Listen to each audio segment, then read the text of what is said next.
Co-founder at managing partner ng PR firm na umano'y nagkaroon ng kontrata kasama ng Chinese Embassy, humarap na sa Senado. Habang ang COMELEC natanong kung maaaring ma-disqualify ang mga kandidatong tumatanggap ng anumang suporta mula sa ibang bansa. Si Daniel Manalastas sa sentro ng balita. Daniel. Yes, Aljo, sa pagpapatuloy ng pagdinig ng Senado hinggil sa mga ulat ng pang-iispiya ng ilang umano'y Chinese national na nahuhuli ng mga otoridad, umarap na sa pagdinig ang co-founder at managing partner ng Infinitas Marketing Solutions. Dalawang PR firm, Aljo, na lumabas sa nakaraang pagdinig na umano'y nagkaroon ng kontrata kasama ang Chinese Embassy.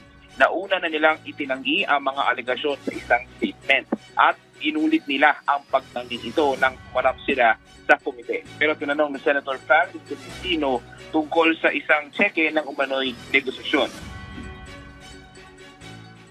Do you confirm the existence of this check? Yes, I confirm this check.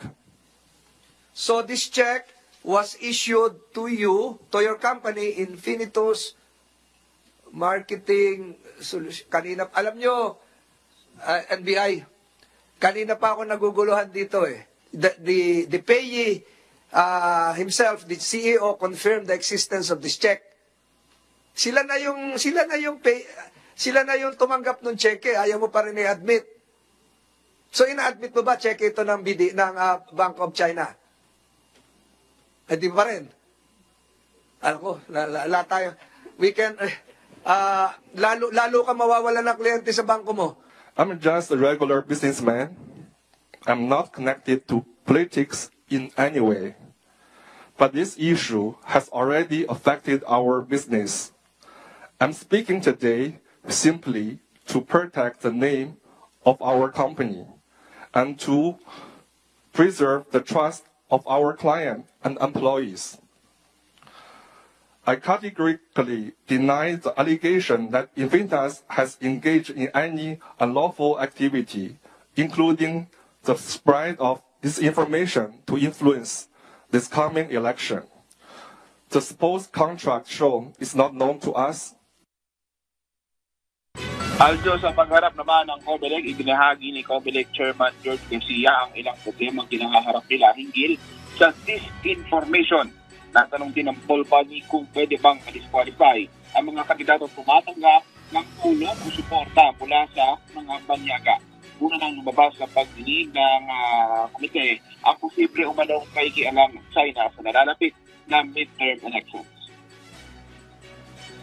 Ano po pwedeng aksyon ng COMELEC? Meron ba tayong basihan kung pwede silang disqualify dahil sila tumatanggap ng assistance mula sa isang foreign sa banyaga, no? Tama po, pwede po ba disqualify? Kasi isa po sa mga grounds ng disqualification ay kapag tumatanggap ang isang kandidato o political party ng tulong pinansyal o anumang klaseng tulong mula sa isang foreign entity o kaya isang foreign citizen o isang foreign national. In fact, kaya po nagsasabi tayo ng tinatawag na Statement of Contributions and Expenditure, Mr. Chair.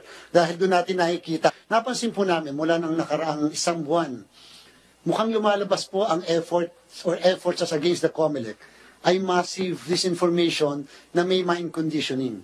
Pag po may nakita tayo na isang lumabas sa social media, halimbawa na nakalagay, sabi, dadayain ang halalan, in just a matter of 30 minutes, ito po makikita ng NBI, 700,000 kaagad ang views.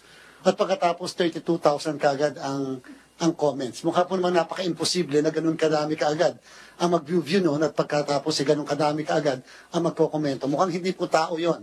At pagka po tinignan nyo, in-scroll nyo pababa, pare-parehas na po yung wordings. Aljo, nag-adjourn na yung pagdinig ng komite at inaasahang maglalabas sila ng mga rekomendasyon para sa committee report sa mga susunod na araw. Aljo? Maraming salamat, Daniel Manalastas.